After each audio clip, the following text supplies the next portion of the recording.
Hey, let me ask you something. How long do you think it takes to find the most wanted person on Earth?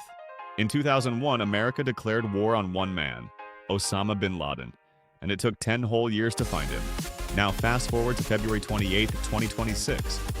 Iran's supreme leader, Ali Khamenei, holds a quiet morning meeting. Within hours, Israeli and American missiles had already found him. He never left that building alive. 10 years versus a few hours. Same goal, totally different outcome. So what on earth changed between then and now?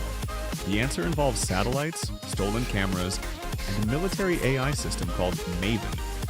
This is that story. Let's go back. September 11th, 2001. Nearly 3,000 people are killed in the worst attack on American soil ever. That day, one name instantly appeared on every CIA officer's screen: Osama Bin Laden. The hunt began immediately. Here's the crazy part, though. Bin Laden had actually been on the CIA's radar since the mid-1990s. They already knew who he was. But knowing someone exists and knowing where they sleep at night, those are completely different problems. Does that make sense? Bin Laden was smart. He didn't use phones, no emails, no internet. Everything went through trusted personal couriers, face to face. The CIA spent years just trying to learn the real name behind one courier's code name. Years, just for a name. Finally, by late 2010, 9 years after 9/11, they traced that courier to a suspicious compound in Abbottabad, Pakistan. The compound had massive walls, barbed wire, burned trash instead of leaving it for collection, and absolutely no internet. The owners had no visible income to explain a house that big. Every detail was a red flag pointing one direction. But even with all of that, analysts spent months verifying. They even built a full-size replica of the compound to rehearse the raid. May 2, 2011, helicopters arrive at 12:30 a.m. Pakistan time. Bin Laden is found and killed within just 9 minutes of landing. 9 minutes on the ground after 10 years of searching. Stop and think about that for a second. Does that feel surreal to you? The CIA even found documents inside showing Bin Laden had been planning to move to a new location by September 2011. If the raid had been delayed by just a few more months, this entire story might have had a very different ending. Now let's jump ahead 15 years. Same goal. Find and eliminate a hostile state's top leader. But completely different playbook. February 28th, 2026. Iran's supreme leader Ali Khamenei was holding a private meeting with his closest security advisors. The meeting was originally expected to happen in the evening. That plan gave the operation more preparation time. But Israeli intelligence detected the meeting had moved earlier, to that morning. So the strike was immediately moved forward too. Think about the logic here. The entire operation timing was adjusted in real time based on live intelligence. Real time. One U.S. official said the attack needed to hit Khamenei first, before he could escape back into hiding. Timing was everything. Khamenei's high-security compound in Tehran was struck first. Satellite imagery later confirmed it had been completely destroyed. Trump himself posted on social media, "He was unable to avoid our highly sophisticated tracking systems." His exact words? From 10 years of searching to hours of reaction. That compression is staggering, but how was it even possible? Part of the answer is brutally ironic. The very tools Iran built to control its own citizens became weapons against its own leader.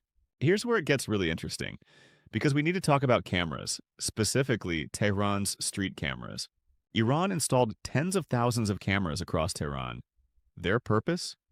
Monitoring protesters and enforcing hijab laws? Facial recognition, movement tracking, license plates. Iran built a total surveillance grid to keep its people in line. But here's the thing. Most of those cameras were connected to the internet with barely any security protection at all. Security experts had been warning about this for years. One researcher said hacking them was like fish in a barrel. Israel had been quietly hacking Tehran's cameras for years. By 2026, they reportedly had access to nearly all traffic cameras. One camera positioned near Iran's leadership compound tracked who entered and exited daily, routinely, for months. Algorithms tracked where key people parked their cars, their routes to work, and who protected them. All from street cameras. Wait, let that sink in. A street camera meant to catch women not wearing hijabs ended up tracking a supreme leader? An Iranian politician had even publicly warned about this. All our intersection cameras are in the hands of Israel. But here's the real game changer. Even if you hack every camera in a city, how do you actually watch all of it? Think about it. thousands of camera feeds running 24/7. Human analysts watching every single one? Impossible. Before AI, reviewing surveillance footage required teams of analysts working weeks, sometimes months, for a single lead. Now, advances in AI let military systems sift through that same footage in something approaching real time. Real time? A security expert explained it perfectly. It used to be that you could hack the cameras, but humans had to do the real work. With AI systems, you can do a lot more automatically. The bottleneck was human speed. AI removed that bottleneck. Now meet Maven. Project Maven started in 2017 as a Pentagon program to use AI for analyzing drone footage. It automatically detects, identifies, and tracks objects in satellite images and video feeds. Buildings, vehicles, weapons, people. It can analyze data from satellites, drones, radars, sensors, and intelligence reports. All at once, all synthesized. A Pentagon official literally demonstrated Maven at a conference this year and said, "When we started, it literally took hours. What you just saw? That's not a prototype." Maven has already been used in actual combat operations in the Middle East. After October 7, 2023, the U.S. military shifted into high gear. Maven helped narrow down over 85 targets in Iraq and Syria alone. One targeting cell went from sensing a target to hitting it within minutes. Before Maven, that same cycle took hours.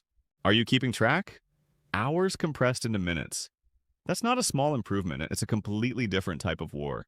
The U.S. military went from being able to hit under 100 targets per day to being able to hit 1,000 per day, and with large language models integrated into Maven more recently, that number reportedly climbed to 5,000 targets per day.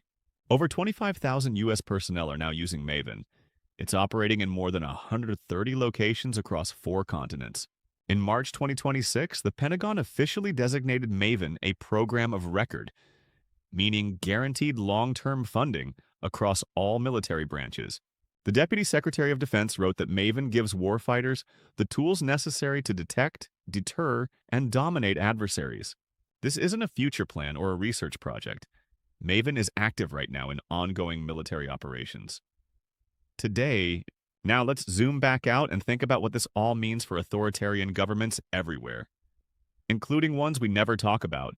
Iran built one of the most extensive urban surveillance networks in the world to control its own people after waves of protests. Subway cameras flagged women for hijab violations using facial recognition.